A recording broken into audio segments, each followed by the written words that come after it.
Hello, check. Hello, hello. Check, check. Hello. Hello. Check, check. 1, 2, 3, check. Hello, check.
Good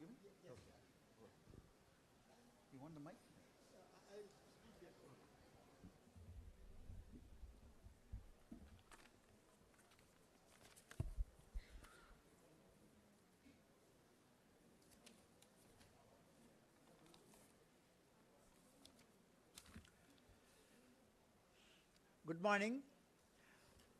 Honorable Shri Suresh Prabhu, Madam Shobha Rani Yesaswi, Chairperson of ICFAI Society, Professor L.S. Ganesh, Vice Chancellor of this university, Professor R.P. Kaushik, Member Board of Management, Professor Bhanuji Rao, Professor Vidyut Bhattacharya, Pro-Vice Chancellor of this university, Professor Mahendra Dev, Distinguished Professor, Directors, Deans, Heads of the Departments, Members of the Faculty, Support Staff, and all those who are listening to this event online from 16 other institutions in the country. Ladies and gentlemen, let me at the outset most cordially welcome you all and say a few words about Mr. NJ Yesaswi, the founder of this university and all other institutions. He had a brilliant academic career, always stood first in the Institute of Chartered Accountants and the Institute of Cost Accountants of India examinations, and was the recipient of the Basu Foundation Award for the Best Student of the Year for both Chartered Account CA and ICWA in the 70s. During the 70s, he and I were colleagues in the Administrative Staff College of India, which is meant for training senior executives in industry, business, and government. He was in the area of finance. He was assistant professor in finance. I was assistant professor in economics. But we used to meet almost every day over coffee break, and exchange, and he has a great sense of humor. So we enjoyed his company, but never in those days I thought that I am going to work under his guidance 30 years later. He was an excellent professor of finance, and I had the privilege of attending several lectures, mostly interactive. Even first 5 minutes interaction, he will ask series of questions, say, what is your answer? He will point out to me, say your response. If the first 5 minutes, 10 minutes is interaction, then he will give solutions to all. But first he wants us to think about. That is a very, very important part of his as a teacher. And his presentations on the union budget I have heard. When I heard his lectures on the union budget, I was reminded of the presentations by Nani Palkiwala. I had the privilege of listening to Nani on the same topic. After his stint at the Administrative Staff College of India, he started his consultancy firm, Yesaswi Management Associates, a private firm, and also taught finance later at IIM Ahmedabad as a visiting professor. He was nominated as a member of the SEBI Committee on Accounting Standards. During the 80s, he was offered a position at the National University of Singapore, but chose such an attractive position, but he chose to remain in India and contribute for the development of higher education, particularly management. He has set up ICFAI Society in 1985 to promote management education without any governmental SOPs or institutional funding in the era where the government support was the norm. He was instrumental in building business schools in major cities in India, Bangalore, Bombay, Delhi, Calcutta, Ahmedabad, and Pune, apart from the one here in Hyderabad. He took gigantic task of establishing 11 universities, including the 5 in the northeast region, Tripura, Sikkim, Meghalaya, Mizoram, and Nagaland, which he did on the advice of the then President of India, Dr. APJ Abdul Kalam. Apart from other 6 mainland universities, including the ICFAI Foundation for Higher Education, a deemed to be university, under Section 3 of the UGC Act, he has established 6 other business schools, as I mentioned. I want to tell you one thing. To establish one university and run successfully is a great challenge. And here is a person who has established 11 universities in different parts, including answering to what President Abdul Kalam said, what are you doing for the less developed part of the country in the northeast? He said, okay, we will go ahead. We will do some social contribution as well.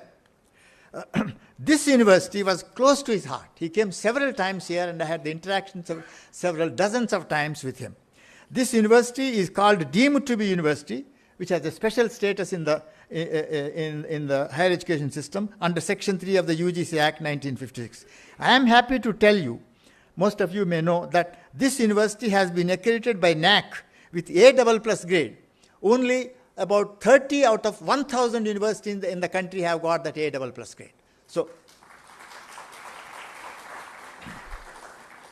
and another great thing is the business school is accredited by AACSB. So this is a world-renowned organization headquartered in Florida, in Tampa, Florida, and less than 5% of the schools got this accreditation, and this is one of those 5%, including maybe about 15 schools or so in the country. The business school has AACC accreditation, and also it is NIRF rank is very important in the country. Every institution wants to try to get a good rank, and we are happy. I'm happy to tell you both the business school and the law school have got respectable ranks by NIRF. This is all because of the strong foundation Sri Yesaswi laid with a focus on quality and emphasis on ethics. His philosophy, near his office there used to be a board. Some of the senior faculty sitting in the front row may have seen meritum ethicus. We want merit and also ethics. This is extremely important. Even the present new education policy also talks about human excellence and academic excellence. He was charismatic with a sense of humor and a visionary.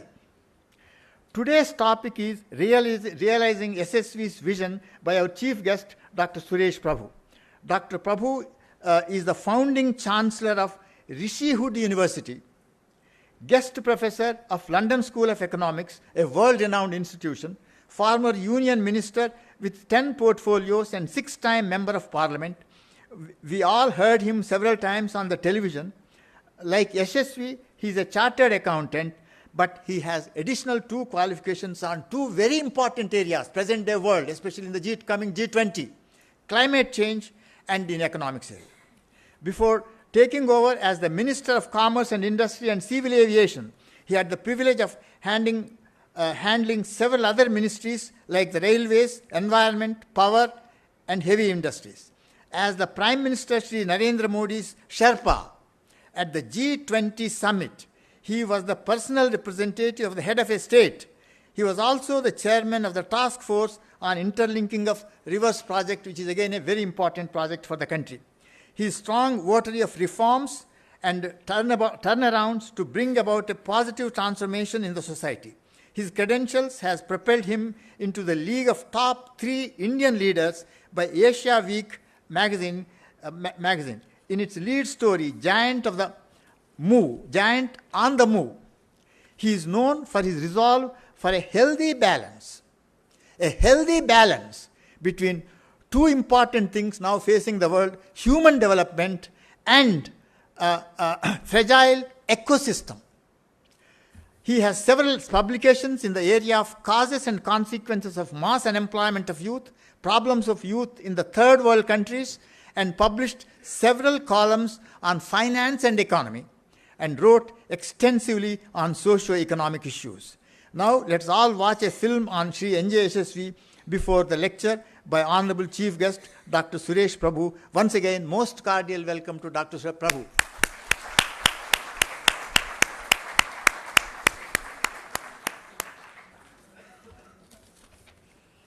Can the film be shown? Film.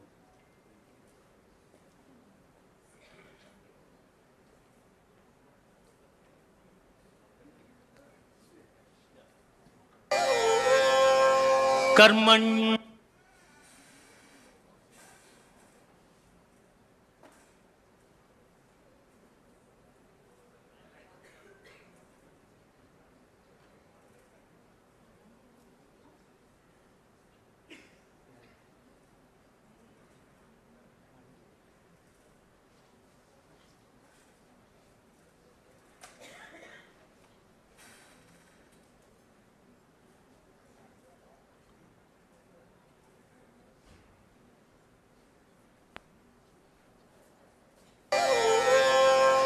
कर्मण्येवाधिकारस्ते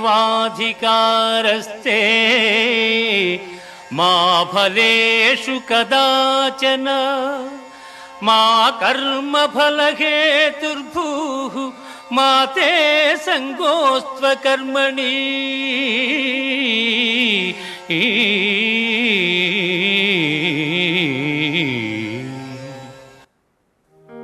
This film will take you through the story of an extraordinary visionary. We pay tribute to one of the most resplendent intellectuals India has ever seen. The iconic NJ Yesaswi, the man who founded the Institute of Chartered Financial Analysts of India, ICFAI, and ICFAI Universities and ICFAI Group of Institutions. He leaves behind him a huge network of educational institutions that will stand testimony to the adage, what can be imagined can be achieved. Born on 9th February 1950 to Father Sri Nanduri Venkateshwar Rao, a school teacher, and Srimati Seetamma Garu, a homemaker, the quest of knowledge, the zeal to excel, was instilled in him right from his childhood. The spark of brilliance was evident in him right from his school days. His illuminating essays on a wide variety of topics, even when he was in the 4th grade, captured the attention of his teachers, who appreciated and encouraged the remarkable talent in the young Yesaswi. The young boy was a keen and committed learner, and he never repeated an error once it was pointed out to him. NJ Yesaswi had a brilliant academic career throughout. Graduating from the Andhra University in 1969 with a BCom degree, he topped the university. In his CA Inter in the year 1971, he achieved near impossible scores as first ranker and repeated the academic feat in CA Final in 1973. Simultaneously, he bagged the first rank in ICWA Inter in 1970 and ICWA Final in 1972. This spectacular track record of academic achievements reached its zenith when he was given the Basu Foundation Award for the Best Student of the Year from both the Institute of Cost and Works Accountants of India in 1972 and the Institute of Chartered Accountants of India in 1973. A first-of-its-kind achievement in the country, an unparalleled performance which made his parents and well-wishers immensely proud. Married to Srimati Shobha Rani, he had a blissful home atmosphere, and the enlightening journey as a father, husband, and mentor crossed all boundaries as the most rewarding and enriching experience. Weekends at the NJY home was always known for his warm welcome to his circle of friends and associates. There would be a fruitful exchange of knowledge and fun, delicious home-cooked food, and engaging battle of wits with his mother. The grand old lady would voice her policy of the spiritual journey as all-encompassing, while her son would try to churn out hundreds of conversations why hard work and commitment to basic issues were more important than spirituality. NJ Yesaswi was fortunate to have lived a fulfilling and supremely satisfying family life. His phenomenal career began in a modest manner, with a brief stint at ITC as a management trainee. Thereafter, Mr. Yesaswi joined as a faculty member with Administrative Staff College of India in 1974. NJ Yesaswi spurned an offer to teach at the prestigious University of Singapore's Accountancy Department, as he informed Professor Bhanoji Rao Garu that he felt that he had some important contribution to make in India. In 1981, he started his consultancy firm Yesaswi Management Associates Private Limited, and from then onwards there was no looking back. It was in 1984 that he started the ICFAI Society. In 1995, he was instrumental in setting of ICFAI business schools across 8 locations in India.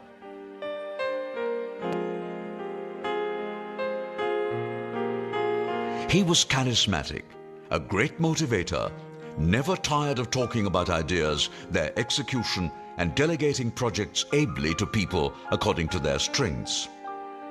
He showed his prowess in corporatizing education and created a sterling model out of it. If you are a man in a hurry, it is not the business to be ill. And what I mean to say is that it takes at least 100 years before a university is really recognized in a true sense. The grandfather should study there, then the father should study there, then the child should study there, then the child's child should study there. A pioneer, a leader, and innovator, NJY created Andhra Pradesh's first private placement industry, first leasing deals, first stock market newsletters, first management consultancy, and the earliest traces of knowledge society. He loved knowledge, science, and new ideas that changed the world. Yet, he remained humble, always working with a motivation to do something different, to make a difference to the world of business, education, and publications. I knew Mr. Yesaswi when he joined the Administrative Staff College of India in the year 1974. He taught finance courses. He was an outstanding teacher in that college. He also wrote books in the area of finance and investments, which can be easily understood by common man. He is extremely clear in his thinking. His motive was meritum ethicus, that is, provide merit, give preference always to merit, and be ethical in all your administration and management practices. He had the flair to make everything look simple to accomplish, even to an ordinary mortal. A powerhouse of energy and enthusiasm, his repertoire of achievements in education is amazing.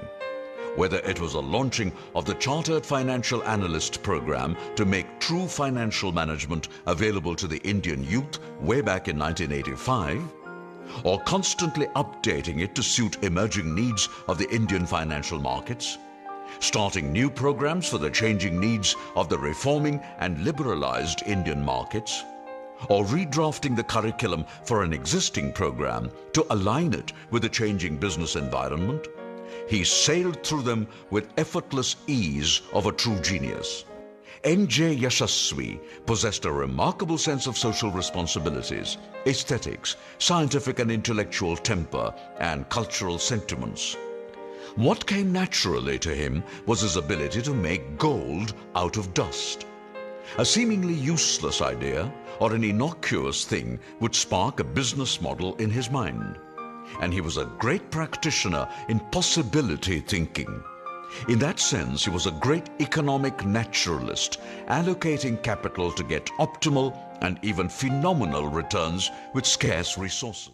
A gifted communicator, NJ Yesaswi masterfully articulated the need for a new university with government authorities and went on to establish universities with competent faculty, duly supported by requisite infrastructure, designed the campus for a newly approved university, challenging great odds in his own inimitable style.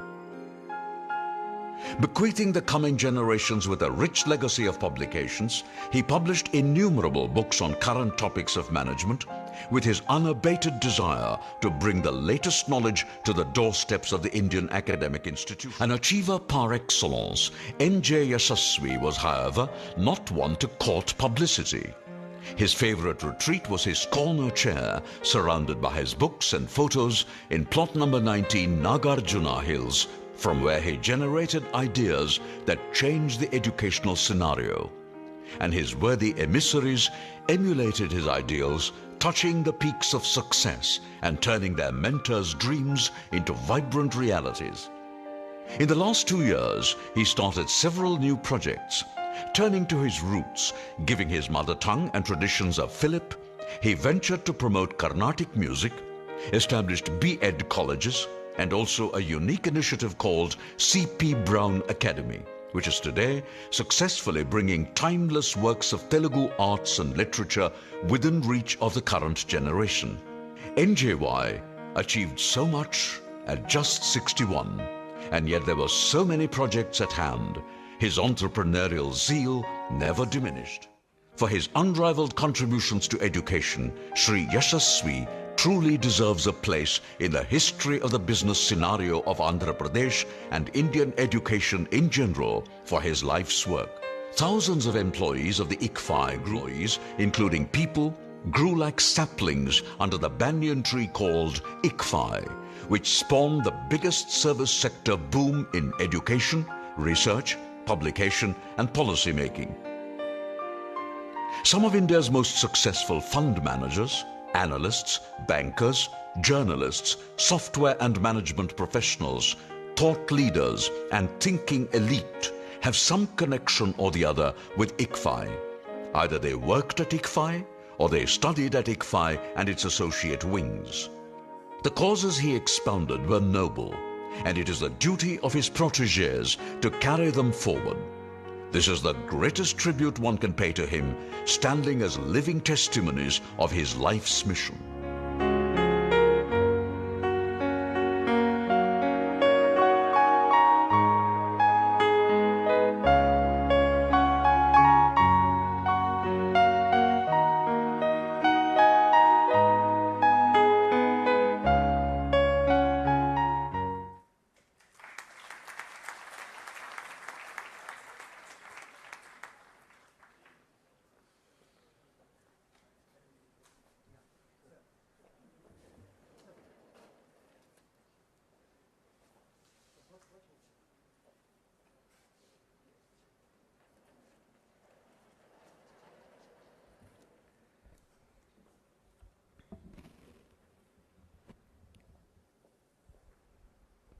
Good morning, friends.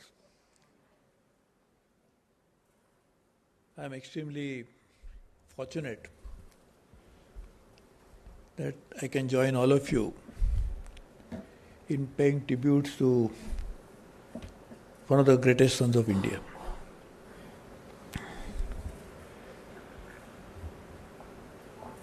When we speak about the heroes of the country, the heroes need not necessarily be politicians, need not necessarily be the business leaders, need not necessarily wear uniforms and fight wars, but they have to build societies, which is far more sustainable way of developing a nation.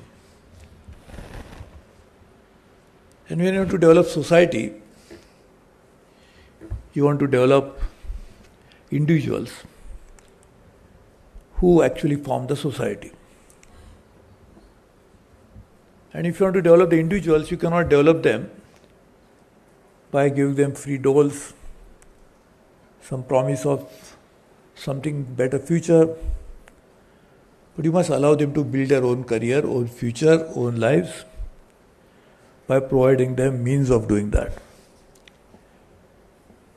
And how do you do that? Because there are so many diverse individuals in the country. 1.4 billion now, maybe a little more as we go along. Out of 8 billion, we are 1.4. And maybe the way we are growing, I think we'll be even more than that, more than China, so we'll be the most populous country in the world. So many, almost 20% of the population over a period of time. So how do you make sure that individuals are developed when there is such large number? Each individual is made of different stuff, different aspirations, different priorities, different genes, different DNAs. So only way you can actually do that, and that's what Dr. Yesaswi's vision was, that you must give them an opportunity to discover themselves. If each one can discover, and then that's what will bring about a transformation in his own life, and then he becomes member of the society will get developed, and through society, country will get developed. And to realize his own potential, to realize what he is, the best way is education. And that's why he decided to focus on providing education, and that too, Dr. Reddy was saying, while I don't know whether we were walking, he was saying that he focused on quality education. But before I come to that, here was a man who decided to transform our country, and that too in a manner that each individual, irrespective of his status, his background, will be able to come up, because everybody will have access to education, he can come up. And through that, we will be able to build a sustainable modern society. Actually, when I was saying everybody is different, we are all products of nature. The human being was born much later, after the nature was born. So we are product of nature, but nature, the so-called what we see around us, was obviously born before us. And that nature is full of diversity. And that's why all the ecologists and everybody is saying that you must maintain biodiversity. So biodiversity has given rise to even human is so diverse. Then the product of nature, which is human being, how can they be only made into one single mold? So each one of us have to be different. They are different. They must have different vision. And to achieve that, NJ Yesaswi's vision was that give them such education that each one will devise their own goals and come up. But then there were a lot of hurdles. The government would say that you teach only one course. The content of course will be decided by somebody sitting in Delhi who may not have studied much, but is sitting on a chair. That's far more important. And nowadays you can use not necessarily pen, without pen you can communicate. But those days who was holding pen in his hand and had a chair to sit, very powerful person in the world, at least in the country. And he would decide what should be the content of the course, curriculum, everything. He was fighting that regime. He felt, why should I listen to somebody about what I should teach? I should teach something which my students want to learn. And that's why I will decide what will be the content of the course, what kind of courses, and finally, they will be judged by when they'll go into the marketplace. If they're not good, market will reject them. And if students are rejected, my university will get rejected, so I will not be there in my business. So why should somebody else decide what is taught on a campus, how the campus should be run? I will decide it myself. And therefore he was, amongst many things, Professor Reddy, you didn't mention, he was a lifelong fighter. He was fighting for a cause, but he was not a fighter for publicity, for getting attention.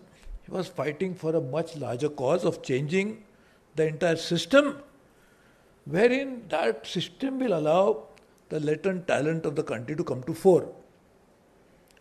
So I remember when I had met him, I was very impressed.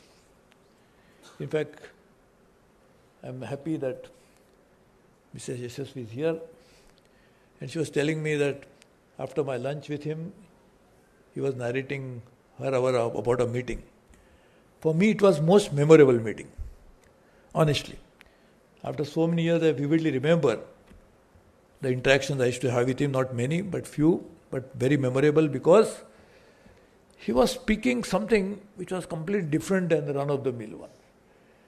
Normally, the problem is, and I used to always say that when I was in the government as minister, the ministers don't speak anywhere in the world. They only read. Because they are not allowed to speak. You are given a statement, you speak like this. If you say something, it will be undiplomatic. In parliament, of course, there is another definition of speaking, unparliamentary, so you have to be careful. But that I understand. But Dr. Yesaswi was somebody who would speak his mind and not read anything from other scripts.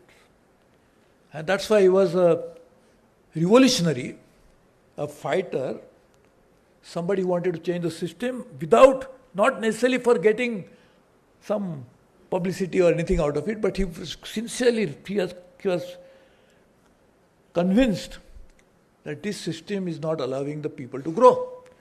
And that's why I said in the beginning that he was a hero of India. He's the one who wanted to change the country's future, shape it, not by himself. He wanted to be shaped by the people, the young children, young students, but allowing them to grow. And when you call somebody a student, what does it mean? That student is called because he's studying. He's supposed to learn. And if he wants to learn and he has different ideas and what the market wants is different, but if you're not allowed to channelize that, you are actually, that definition of student is defied and wrong. Because not studying. Something which is done.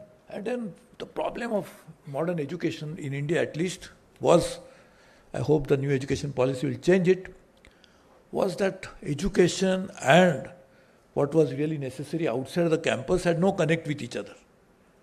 In fact, the biggest disconnect was that a student will be taught something and he just steps out of the campus, he'll realize, oh, what is this world?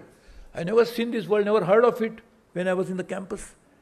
Because education was completely disconnected from the reality, the demands of society, the necessities of market. And that's what he wanted to change. And that's why he formed this ICFAI University. I know, actually, there's a similar name university in US. So he had to fight, and he was always saying, what is this?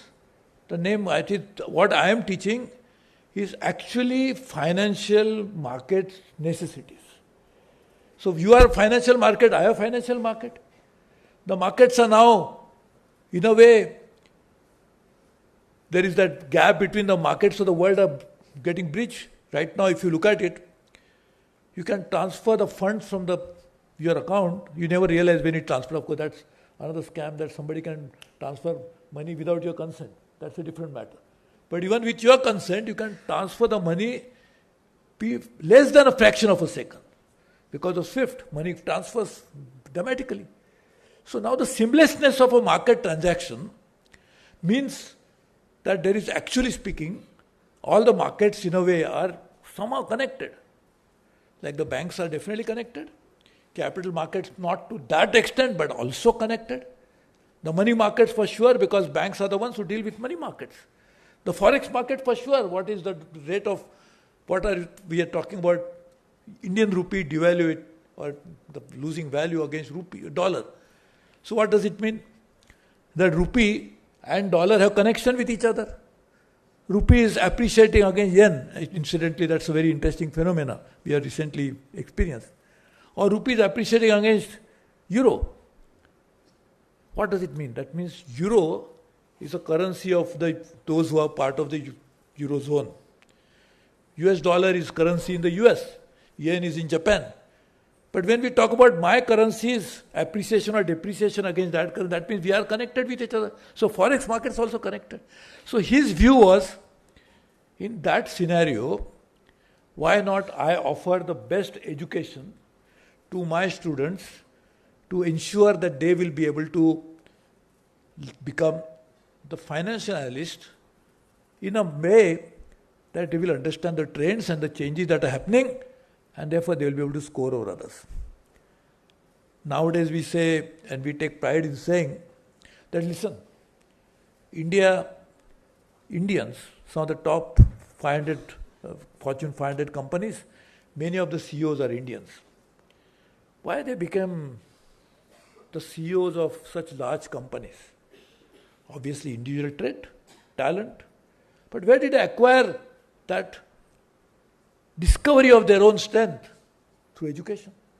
So that education, the quality education, in a different sphere, not necessarily in that sphere that Mr. Yesaswi was operating, allowed them to do that. So his view was that if you can realize this, in fact today, realizing his vision, Just imagine, if you allow the education to be imparted in a way that we can not only Fortune 500 companies, maybe, of course, Fortune 500 are classified class, we can really create maybe few million Indians capable of taking global responsibilities in various spheres, not just in corporate sector. That is not the only way one can reach the height. There are many areas in which the global leadership is needed, and Indians can provide that only if you offer education. Financial services is one area he was focusing on. In fact, if you look at it, the financial services is the backbone of all economic activity. You want to do business, you need money. You want capital, you can raise it from primary markets or secondary market, but you must understand the implications of that on your own balance sheet, the debt equity ratio, how much you want to raise, how much equity you want to dilute, so that your valuation is also done in such a way that the one who promoted a company also gets something out of it. As well, the investor who is going to invest in a company is not just going to make a charitable contribution, but he's also expecting some return. So how do you have a trade-off between the investor's interest as well as protecting the rights of those who started a company? So financial services are the backbone of the economic activity of the world, and he was focusing on that. Just imagine at today's times, if we can actually back best education in the financial services, we could probably be offering the best possible talent to run the world economy at a time when the world economy is in kind of a crisis. The largest economy of the world, US, has a public debt to GDP ratio maybe 150 to 150%. The second largest, China, we don't know how much really. Quite difficult. I don't know, even the Chinese know exactly how much it is, because it's in a very opaque system wherein local self-governments can raise money. The federal government also, obviously, they definitely raise money. The corporate debt is another issue. Even there is a household debt which is now rising, because it is actually China wants to move towards a consumerism. They want to have consumption-led economy, which they initially had investment-led economy. So investment-led economy added debt. Now consumption-led will add debt at the household. So overall debt is a big problem in both first largest economy, second largest and third largest. Japan has 260% public debt to GDP ratio. So in that sense, the world economy in crisis, and the crisis is such that in future you want to kickstart the economy or to make economies work faster. Where is the fiscal space available in the economy, largest economies of the world, and therefore this is going to be another challenge in future. I think Dr. Yesaswi's vision was focusing on this basic aspect of finance as a driver of growth for the world, opportunities for young students, young professionals, and to do that, the understanding of public finance and so-called private finance is very necessary. I don't see any other person than him who had really thought through this in a very, very careful way. And therefore this ICFAI group was not formed by him just out of nothing. He had deep understanding about the future growth of the world, the country, the future careers of the millions of people who will be aspiring to be doing something on their own, and therefore he was focusing on that in a very efficient way. As I said earlier, education was his vision of changing people's lives. But education means not just giving degrees. In fact, unfortunately, in some part of the country, somewhere, you can buy degrees. Without going to college and school, you can become graduates. You can become probably even postgraduate, sometimes even PhDs you can get. His vision was quality education. And quality education is something which is necessary, not quantity growth in graduates, number of people who are churning out of the universities. He said, I will focus on quality. And that's why he was fighting with all the authorities that let me decide the quality of education. It's not number of students. In fact, this is another very interesting thing, that he could do both. The ICFAI group of institutions today will have something like 20-25,000 students all over the country in different locations. But because number has increased, the quality has not deteriorated. And that we should make sure it doesn't happen. And that's what realizing his vision will be, ensuring that we offer the top quality education to our people, our students. And to do that, as I was saying, he had to constantly fight. He was a member of two important professional bodies. There are actually three professional bodies which are created by Act of Parliament. Institute of Chartered Accountants of India, Institute of Cost and Management Accountants of India, and Company Secretaries. He was actually a member of two of them. But he was also having running fight between them. Because they were saying, we'll decide what course to do, what we'll do. He was saying, I'm your member, so I respect your institute, but you try to understand, as a member, I also must have some right. And quality was his hallmark. He wanted to provide quality. In fact, that's another thing. In his vision is not necessarily confined to education. He wanted to build modern India.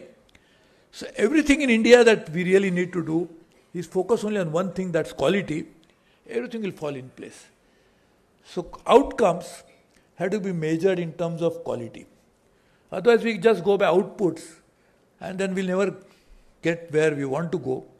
So even in public finance in India, for example, our CAG is quite focused on, and many of these audit reports, if you look at the CAG makes to the parliament, you'll be surprised and quite interesting that they would say that this particular ministry has not done a good job because they have failed to spend the money which was budgeted, allocated to them.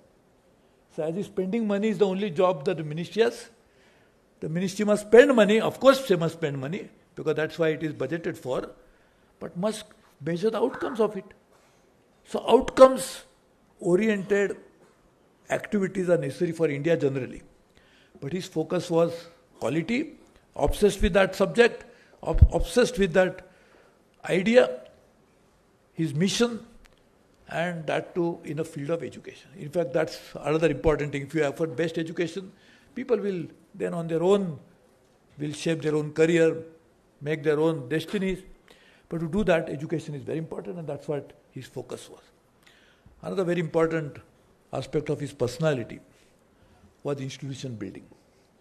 I think that's something we must always realize, that if you want to build a long-term, sustainable, democratic society, then we must have strong institutions. Institutions guarantee certain outcomes. It will guarantee rights of the citizens. It will ensure that if they are violated, how you can take recourse to ensuring that there is a correction of that. How will make sure that the so-called operations of the country are happening on a rule-based basis. So you need institutions to ensure all that. First, to make sure it happens, and if there is any wrong that is committed, to take remedial action. We need institutions. He's one person who actually focused on institution all his life. In fact, he was only building institution, as Professor Reddy just now mentioned, and I agree with him. Starting one small school is an impossible thing nowadays. Because, in Marathi, my mother tongue, they says, if in your life, you must experience how to get married and how to build house. Both are very impossible things to do. But if you now to add to it, if you can say, starting education institution is even far more difficult. So probably getting married and building a house is easier than building a school or educational institution. And he built so many in different locations, in different courses. And that's something which is, I think, one of the very, very commendable thing. And that's something which we should try to work on, how to create individuals who have commitment to institutions. He created all this, but he created with a purpose, with a mission. And what was his expectation of that? That this institution will deliver the objective, and that was his only interest, self-interest in that. So that's something which I think we need, and this is something, if each one of us can contribute to institution building, maintaining the integrity of the institution, ensuring the efficiency and the outcome from those institutions, I think that would be the greatest way of paying tribute to Mr. Yesaswi's great personality. He was also a great delegator. I think Vice Chancellor Ganesh is unfortunately not well, and of course Professor Reddy and many others who are sitting here will bear to this reality that he was the greatest delegator. He'll give responsibility and he said, now you do it. If you have a problem, you come to me. But otherwise, you are on your own. Can you imagine where does it come from? It comes firstly from self-confidence. If you lack confidence, you'll never delegate to somebody. If you are insecure, you'll never venture into delegating your authority to somebody else. Here's a person with confidence. And secondly, the delegation can happen only when you know why you are creating the institutions where these powers of running that institution are delegated. So with your clarity about that, you can definitely delegate. Unfortunately today, we are not creating a culture of delegation at any level. Even if you say at corporate level, you will say that CEO would feel I should have everything. Why did I not know that this peon is on sick leave today? I should have been known because I am a CEO of the company.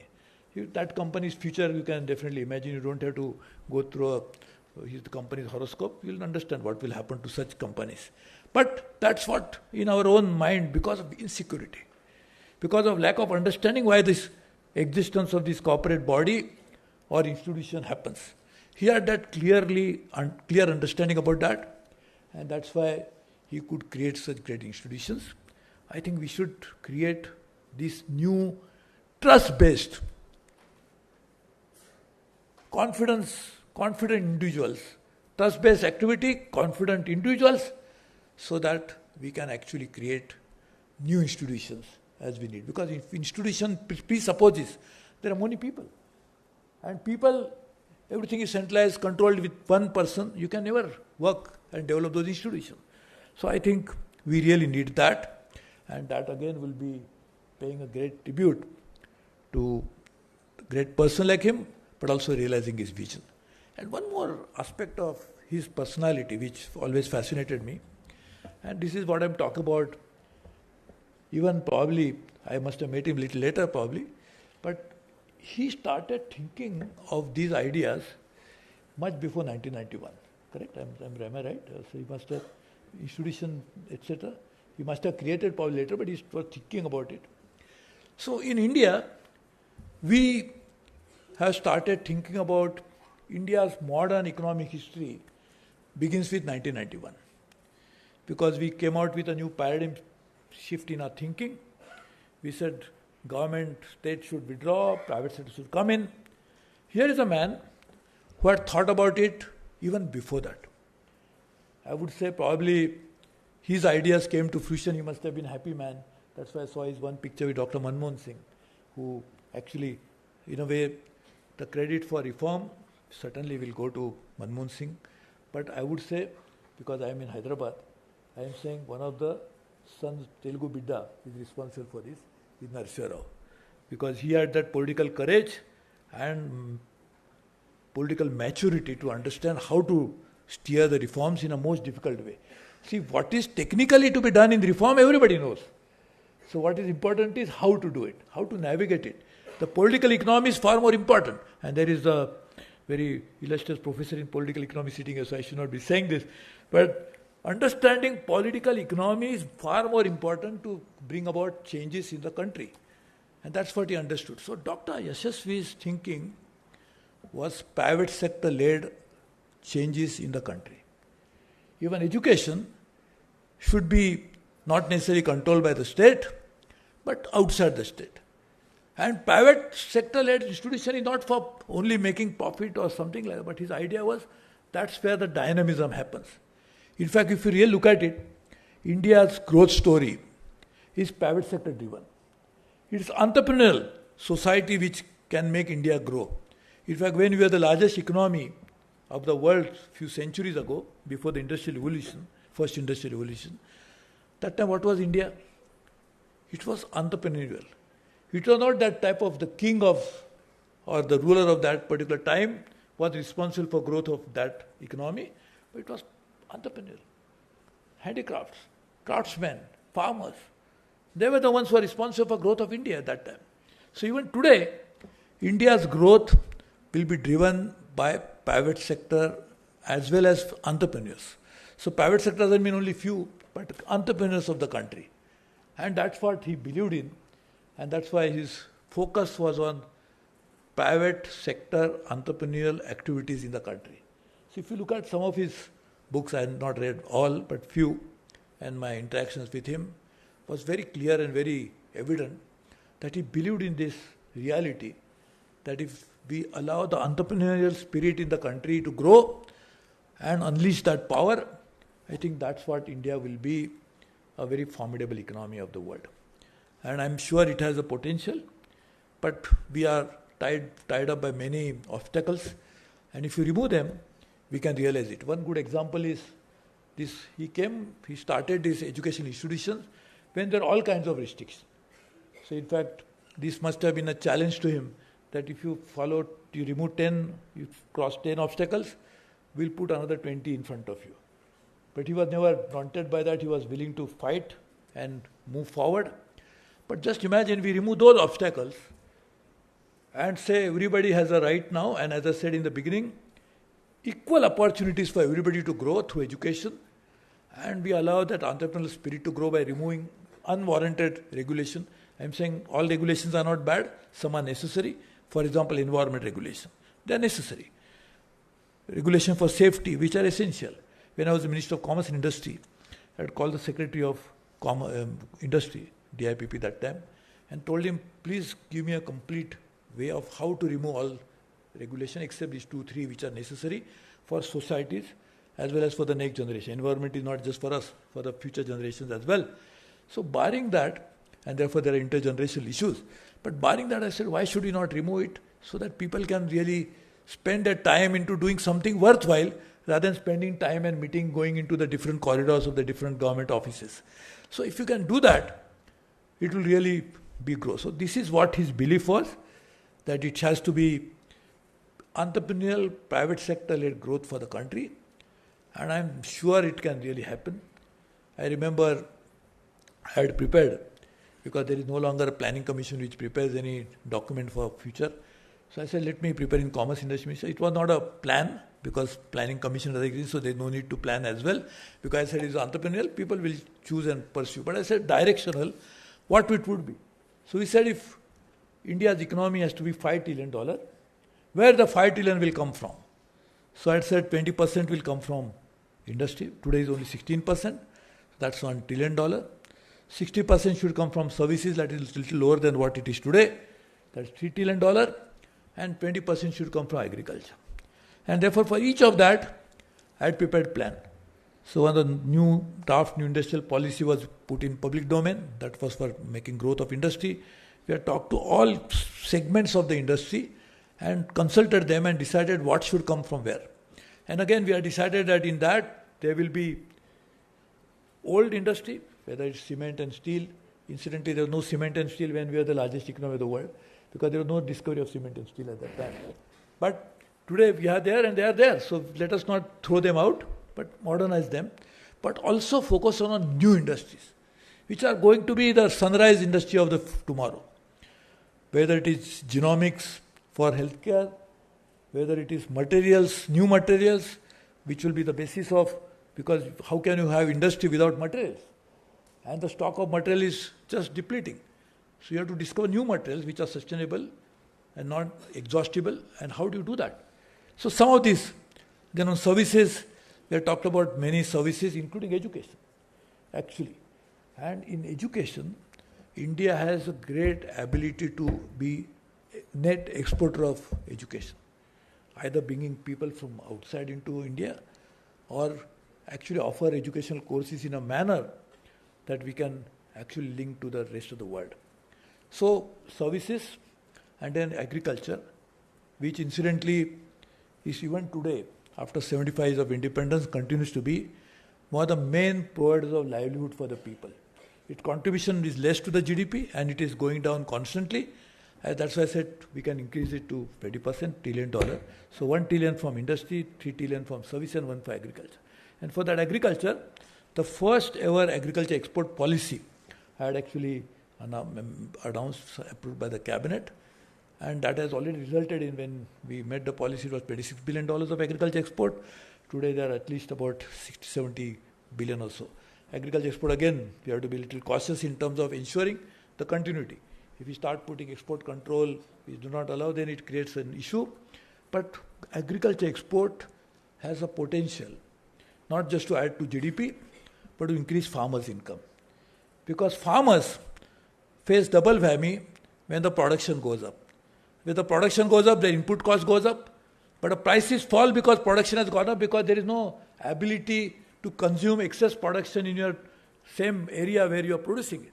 So if you can export it, the prices won't fall, farmers will get better income, and over a period of time, we will do it. So I think Mr.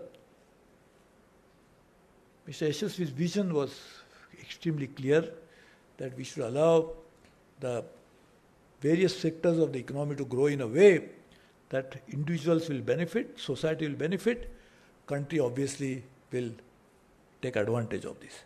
And to do that, I think this is the best opportunity for all of us. You are all very fortunate that you are connected with such institution which offers this ability for you to grow. And if you really achieve your own goal, I think that would be the best way to pay tribute to him.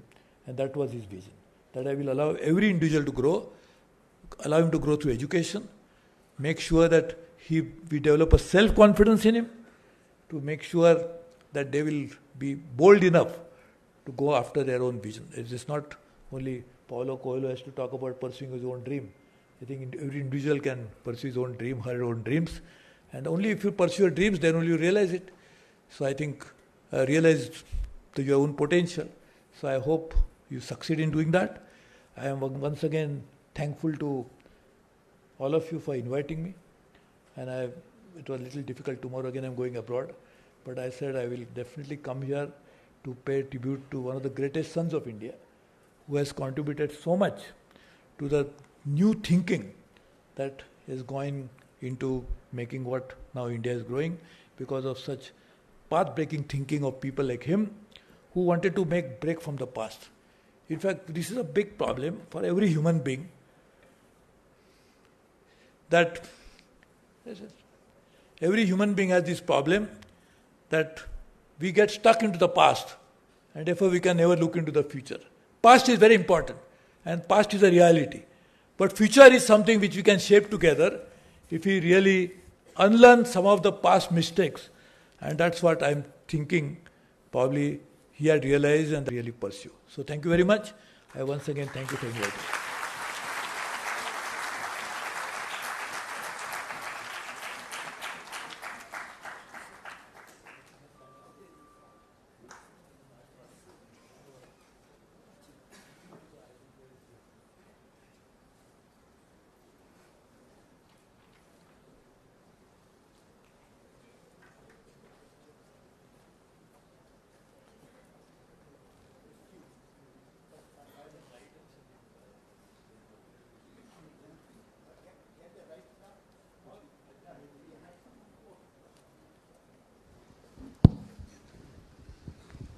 Yeah, thank you, Mr. Prabhu.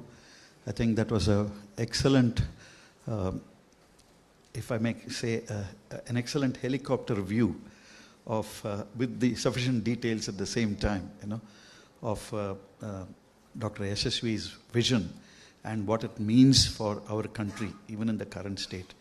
Especially the way you ended your talk was very logically sound, because you said it's very important not to get mired in the past, but we have to look at what we can do in the future, and that's exactly where the clarity of vision of a person like NJY really matters to us. And your focus on his idea of enabling individuals to discover themselves, grow in self-confidence and competencies, I think is a very perfect description of what has happened across these institutions. Thank you very much for that speech. And I believe that these institutions which have come up now, we have our own challenges in different places. All of us know the kind of challenges, you know. And very often I can assure you that the view from an institutional leader's seat is very different from the view that one of the provider's seat is. This is something which we have always realized. I mean, I am from IIT Madras earlier, sir, but we always thought that our director used to sit in the 5th floor of the administrative block. I've often said the view from the 5th floor is literally different from the view from the ground floor where we are working, okay? Because our perspectives are so different, the kind of issues that we face are so different, the diversity, etc. There's a certain quality. But I thought that Dr. Yesaswi also, in some sense, although I have not met him personally, I know him through a mutual friend. Actually, I've heard of that. That's the thing. I believe that he had what you call a very good systemic perspective of various issues, you know. So he could see the connections that were happening and was able to, you know, literally pinpoint the areas where we should have actually focused on. That, I think, is a very unique capability of individuals, and I think he exemplified that very well. So that was very good. I think we can open up the floor for some questions in case you'll be willing to answer. Please, colleagues, members of the board and students, Mr. Prabhu is available to respond to some of your questions concerning the observations he has made, connecting NJY with India and institutions. You know, we always know there is starting trouble for asking questions, but after they start, there is stopping trouble. So, but please do start.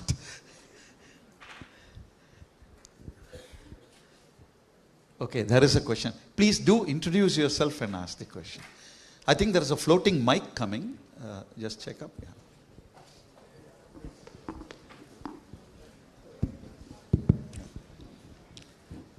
Good afternoon, sir.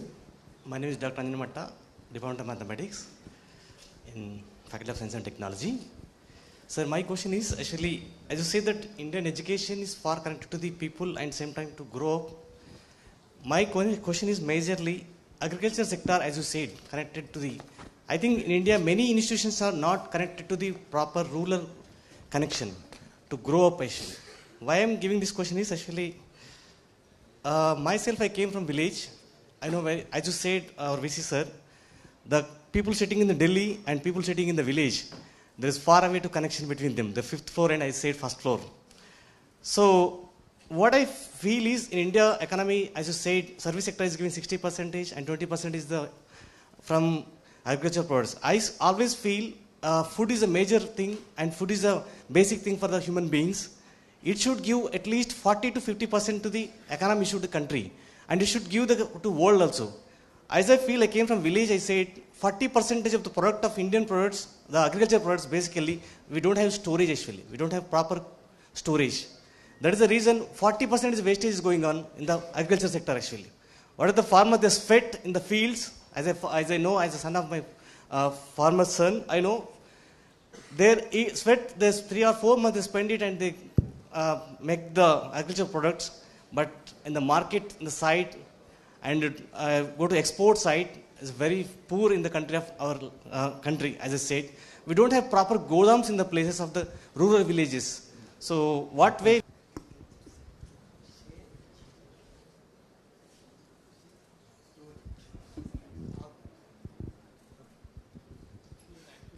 So just check if it's on. Yeah.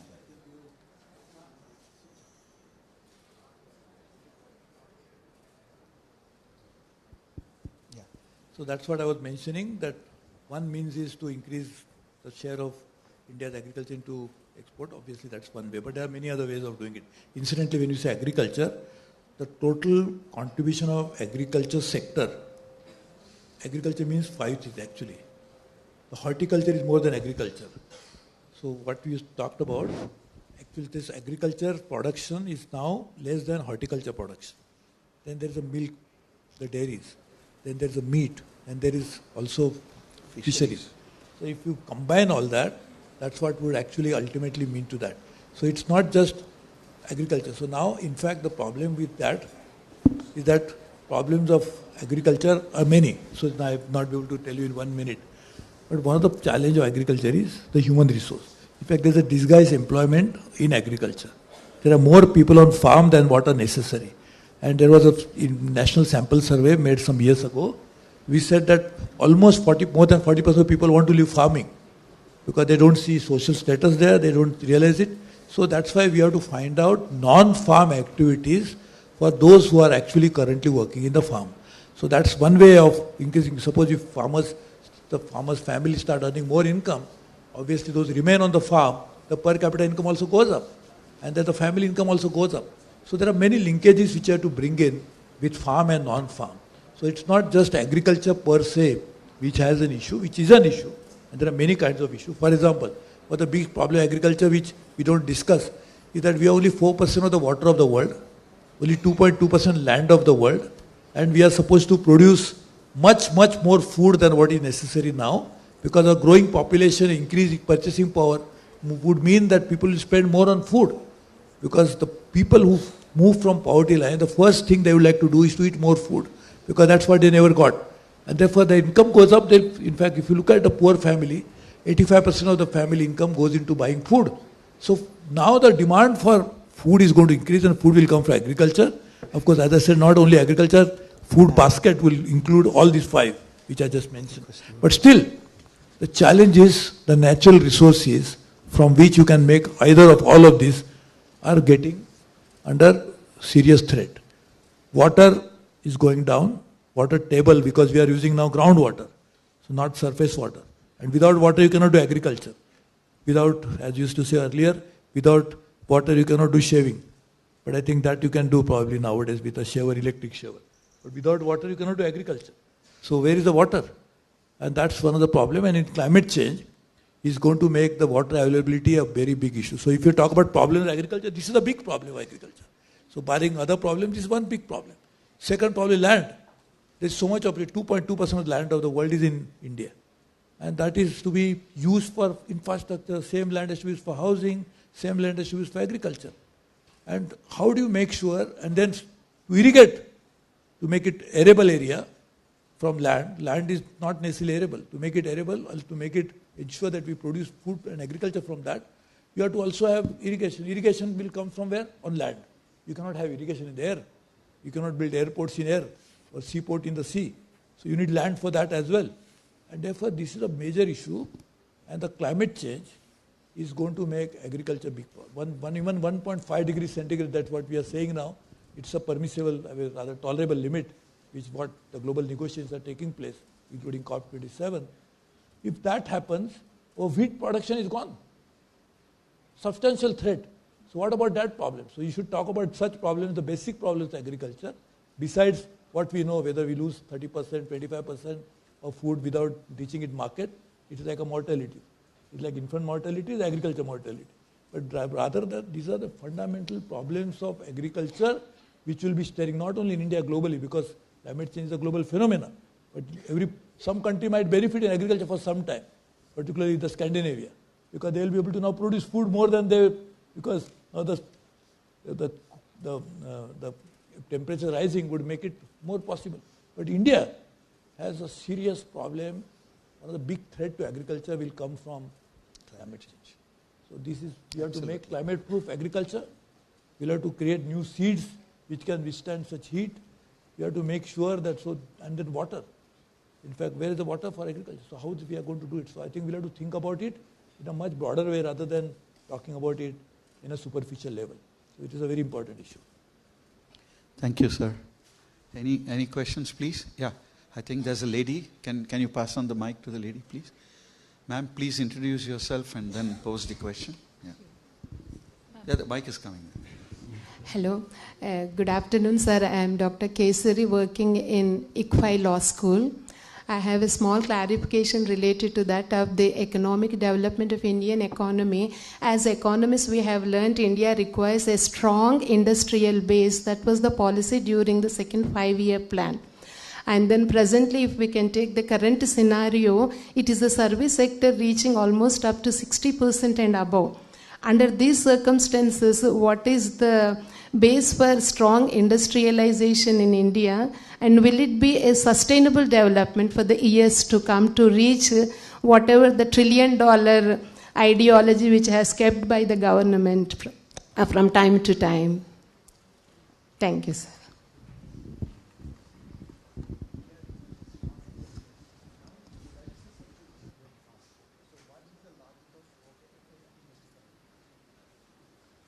So what is your suggestion? See, let us understand it properly. As I was saying, in fact, I mentioned that we want to increase it from 16 to 20%. That's what we are prepared to 5 trillion. That's exactly why we are trying to do it. But try to understand. See, we have another social challenge of creating jobs.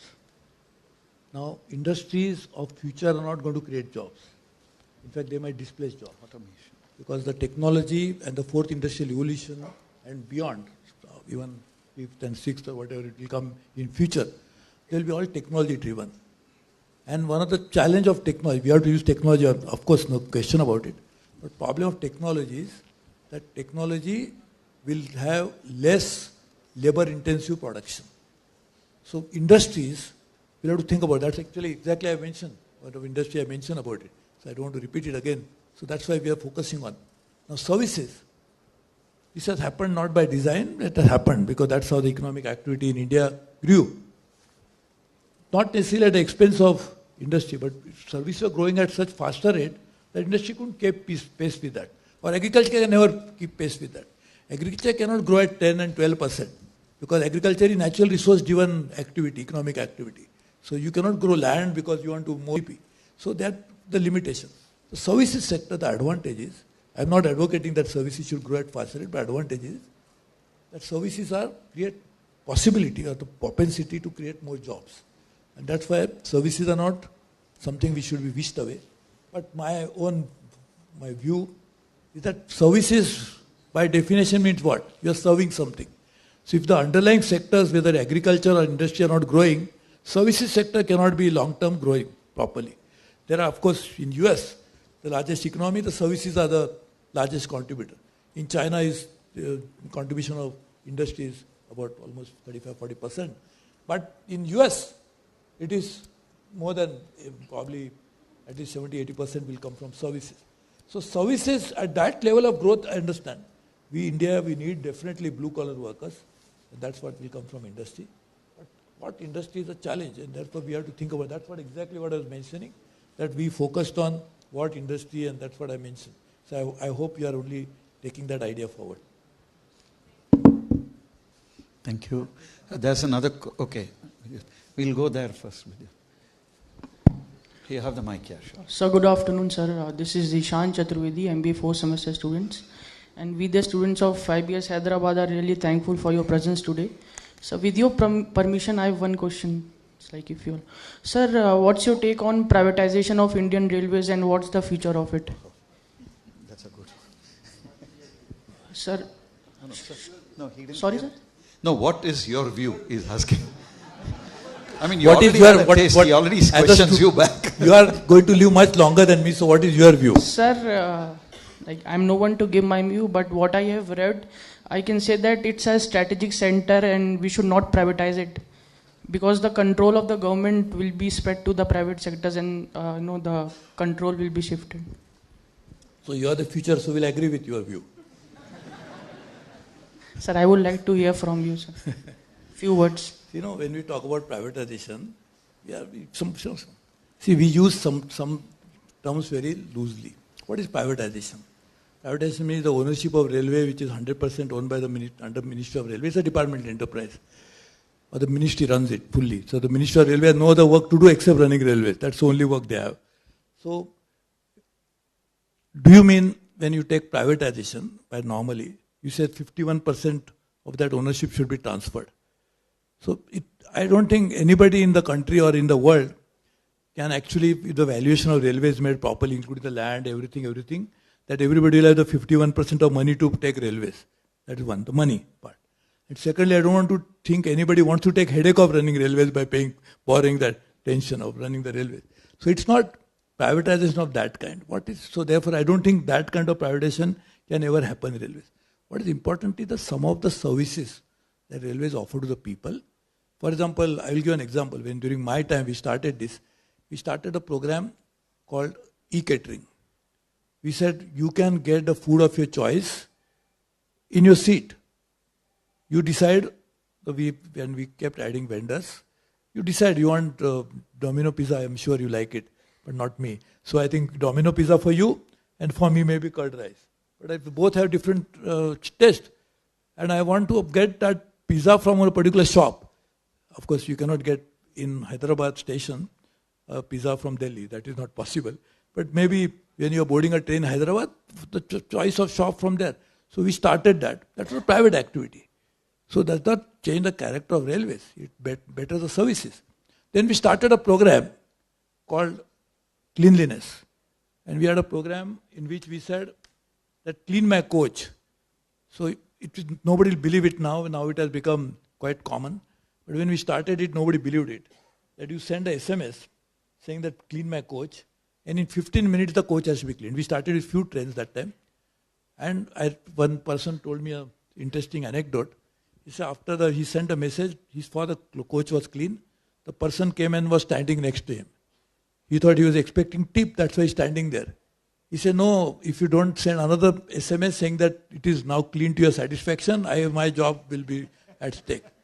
So now this was private driven. So is it wrong anything in doing something like this? Then we started a service wherein you can actually lodge, not only for cleaning, for anything, a complaint online. Now some of you are saying you do case studies. The Harvard did a case study on this. That there is no other country, no other organization in the world. You know how many people travel by railways? More than 8 billion. Now the world population is 8 billion now. But when I was railway minister 6 years ago, it was that time the population was less, but 8.4 billion people used to travel by railways because of round trips. And we are all Indians. So we think I have bought a ticket, or sometimes without buying ticket also because I am traveling. My inherent right is to make complaint because that's what I am Indian. I have to prove that. So I will make a complaint. So how many complaints we used to get? Millions. But of course, first there was no complaint because earlier complaint redressal mechanism was not existent. When we opened up this, that you lodge a complaint when you are still traveling on train, it was impossible for anybody to believe. There was a young pregnant woman traveling with her husband, some drunkards were troubling her. We got them arrested on the next station. I was personally monitoring it. There was somebody who was demanding money for giving birth. I said, send me a recorded message. We got him suspended on the next station. There was somebody who was suffering, he had a heart attack. We got life-saving devices present in the next station, stopped the train and took them to the station. He tweeted from ICU that my life was saved by, unbelievable things. Somebody who was one young mother, train was, because of floods, train was stranded and the baby was crying for hot milk. We got it delivered on a seat and she tweeted. So these are all things which are real life situations. Now this is all we could do because we used technology. Now technology, of course, this was initially I was doing it myself up to 4, 5 a.m. to make sure that this all goes well. Now we institutionalize it. Now doing something like this needs obviously partners from others. Is it wrong? It enhances customer service. So you should be clear about what you mean by privatization. See, privatization of railway, as I said, is a different connotation. Privatization means changing ownership, changing that. I don't think anybody is interested either, or anybody can have the ability to buy at the same time. But this is something. So, we should be clear about. Sometimes, we use certain terms without meaning it. So, private railway is happening. So, somebody is opposing to privatization. I said, first we are opposed to something, but that has to happen. I don't know, I'm not talking about today's policy of the railways. I'm talking about when I was a railway minister. I had made it clear many times in the parliament and outside that there is no such plan as I explained to you what is meant by privatization. Thank you, sir. Can you pass the mic on to Professor Bidyut? I think he followed. Sir. The person with the mic. Yeah, just bring it here. I'm just trying to go by the order I'm seeing, so I'll register that definitely. I think we'll take 2 more questions to keep in time. This thing, please. Oh, yeah. Yeah, the mic has come, Dr. Yeah? Yes, Hello. can I speak? Only Sir? 2 more, yeah. Hi. We'll take only 2 more questions. Am I audible? So Vidyut plus 2 more questions. Yeah. Yes. No, just it's a wonderful presentation that you have given. And I heard another lecture, couple of, maybe within less than a year, some similar lecture where they talked about Atmanirbhar India. You know, like, I don't know how to say that in Hindi, but it's like yes, that's the word, right? But your presentation, I just loved it. It talks about the globalization and the interaction in the finance world.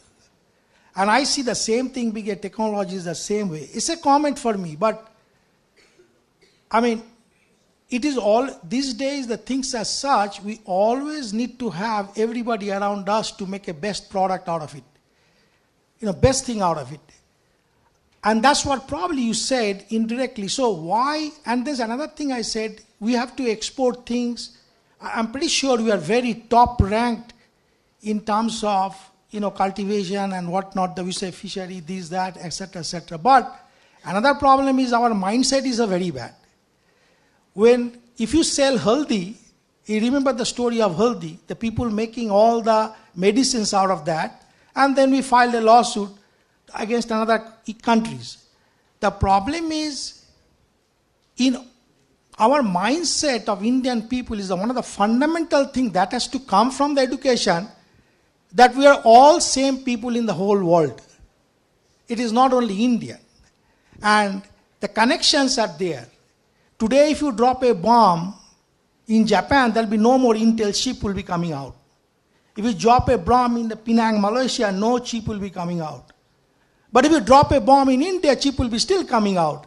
The question is, we have to make the India that way rather than being a Atmanirbhar. And I really hated that word. I don't know who said it, who generated that word. Because being in outside for many years, and I found how people works together, whether it is a colored people, whether it is a different colored, whether it is somebody who is a farmer can also contribute to the technology. And that's the fundamentals. I loved your presentation. God bless you.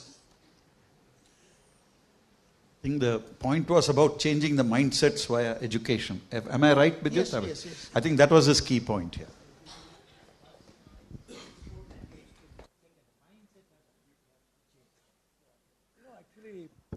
See, it's a very valid point that the real cause of everything is human being. See, the human being is the cause of the problem, human being can be the solution. The world problem is because of human beings. So there would be problems of a different kind, but all problems that we are saying, whether it's nuclear bomb, who devised it? Human beings. The climate change caused by human beings. The inequality because of us. So therefore, there was a very set rules for the nature that tiger was at the apex of the food chain, everybody was there. So everybody they were obviously predators, but everybody could work on their own way. And therefore the imbalance was never created. But we are the cause of the problem. Now you are absolutely right. To change human beings, we need to change mindset. So that's the only way you can, because you have to get rid of all human beings, then that problem is solved for the rest of the living species. But that we'll not accept because we don't want to get ourselves become extinct. But then the only way, then other way is change the mindset. Now changing mindset, education is one way. There's other way. You can change mindset if we have strong faith-based belief that this is what I believe in, and then they can change the world. So I think that's the only way we can happen. So one is divine solution, other is education. Now whenever divinity decides, they will bring the solution, but we don't have to wait for the divinity to come the solution. So only other way that human beings can do is to education. And that's what I was saying. And the other point you mentioned about export. So I agree with you. Technology should get the due importance. Yeah. See, actually another thing, I'll tell you something. See, first about export. So you're absolutely right, and that's what I mentioned. That if you don't make quality products, why somebody is going to buy it?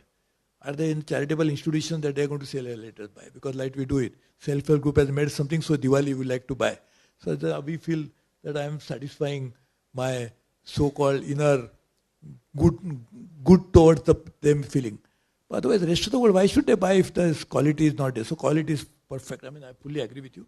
And technology, see, that is another thing I'll just try to put a little bit in perspective. See, technology-driven growth, then it has implications on industry, jobs. That is one thing, but you cannot avoid. Technology cannot be prevented. I was always maintained that you cannot close the doors and say, air I will not allow to come in. So nowadays, you cannot prevent the technology from entering your own country, own society. At the same time, to think that technology is a recent phenomena, or that we are developed, ever since human being was born, there was a technology. Even the Stone Age, they used the stone to use it for something that was technology. So technology is not something which is we can see has happened in the last centuries or something. After the industrial evolution, technology led. It is not true. Of course, different kind of technologies come to fore is a different matter. Now some of the technologies, all technology necessary, but some technology has some threatening possibilities. Say artificial intelligence.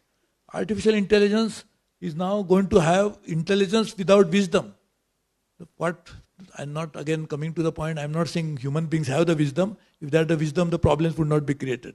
But hopefully, at least some sort of collective wisdom will prevent catastrophe from happening, hopefully. Artificial intelligence, how do you make sure that happens? And therefore, the ethical aspect of technology is also very important. We should look at ethics of technology, why the technology is necessary.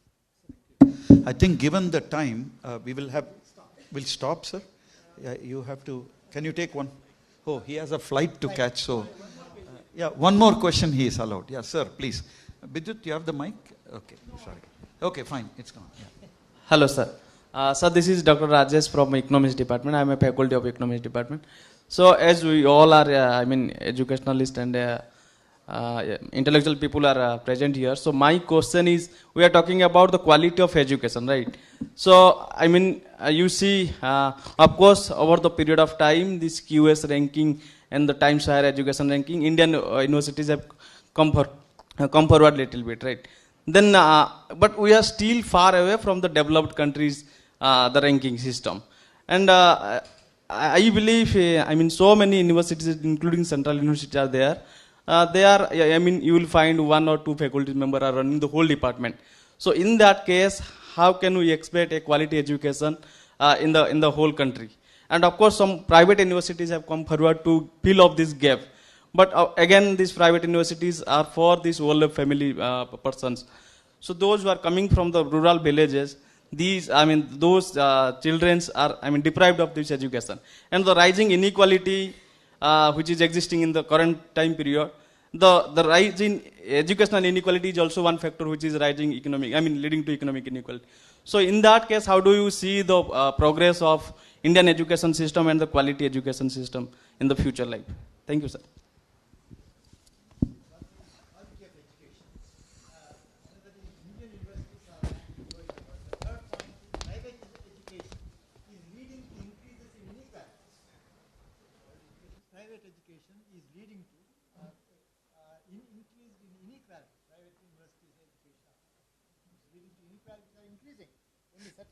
People are getting the benefit. So, if one takes this, what your argument to the logical end, that we should prevent private education from coming in. No, I'm just saying, look at it like this. Because, you are saying, for example, I'll tell you, to make everybody equal, there are two ways of making equal. Either elevate those who are below a certain level to the higher level, or make sure that the people on the top should be brought to the lower level. That's the only way you can bring equality. So, first attempt has failed globally. There was so-called state-led growth and everything, and then this utopian idea of everybody can be made equal through state intervention has not succeeded. So that doesn't mean that state should not intervene, but it has to intervene. Now, in education, what you said is private education against what government offers through various institutions, universities, whatever. So one way, if we used to say that unless I improve all the government education, I will not allow the private sector to come in. So then what we are really doing is, we are actually not even allowing some element of the education system to reform. So at least we are creating islands which can then eventually be captured by others, and therefore the whole idea that comes best idea from the islands will become part of the mainland. And that's what people accept. So therefore, should we wait for only public universities to come to a particular level, standard, and then only will allow others to come in. Both has to happen at the same time. It's not that one has to wait for that to happen. So therefore, this is obviously some sort of inequality is bound to happen. But inequality is what? That's why all private universities have come out with some fantastic formula that will solve all the problems. This is not true either. So what is necessary is not universities who runs the university, whether private or government. It's allowing the university management to offer courses of quality. And over a period of time, if you look at it, finally, if there are enough number of universities and you allow the entry point for universities to increase, students will choose because they realize where their future lies. So they will decide whether they should go to this university or that university. But we should offer opportunities for educational institutions, not universities alone, all educational institutions to be more independent, autonomous, and therefore they should decide what should be the course content, curriculum, everything. That's what in fact I was mentioning that Yesaswi was fighting for, rightly so. And therefore I think today's new economic policy in a way is a tribute to him because that's what he was always championing for. So I think we should focus on this. Thank you very much. Go for them. May I request Sobarani Yesaswi to present the memento to our guest here, please.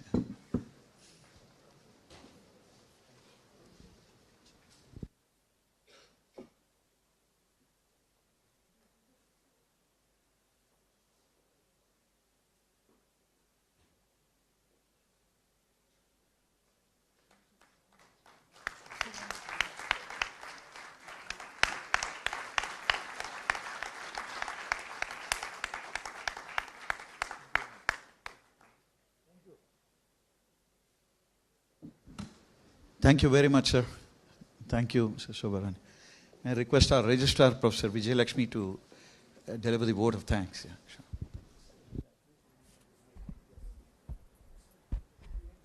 A very good afternoon to all of you. First of all, on behalf of all the teaching community of IFHE, our heartfelt tributes to NJ sir. I think we are fortunate to get ourselves associated with NJ sir for almost 1 decade. He told us how to unlearn things and how to learn things. A faculty should be a overall all-rounder in teaching, writing cases, research, internships, and quality of teaching. Whatever we are today, our heartfelt tributes to NJ sir. Sir, we are missing. Wherever we are guided by you. So before vote of thanks, this is what I thought of, because she is a reflection of sir. We have associated with sir and madam for almost more than 11 years in our journey of life. So regarding vote of thanks, on behalf of IFHE, I would like to thank today's chief guest, Sri Suresh Prabhu ji, founding chancellor of Rishi Hood University, guest professor of London School of Economics, former union minister with 10 portfolios, 6 times member of parliament, for his lecture on realizing Yesaswi's vision. Sir, one thing I want to share with you, whatever NEP vision is instilled in the faculty 20 years back, those who are associated with NJ sir, we feel proud of his vision. Thank you, sir, for your esteemed presence. I want to thank our Vice Chancellor, Dr. L.S. Ganesh, and our former Vice Chancellor, Dr. J. Mahendra Reddy, for presiding over today's lecture. Thank you, sirs. I want to thank Madam Shobarani Yesaswi, Chairperson ICFAI Society, for her esteemed presence. Thank you so much, ma'am. I want to thank Sri V.R. Shankaragaru, President ICFAI Society, for his constant support. Wherever sir is there, thank you so much, sir. I want to thank all the advisors, dignitaries, guests, directors, deans, coordinators, heads of departments, faculty members, and all the students who attended this lecture online and offline. Thank you so much. Last but not the least, I want to thank all admin staff, supporting staff, and all the members of media, as well as press, for their help and support in making this event a grand success. Thank you one and all. Wish you good day. Thank you.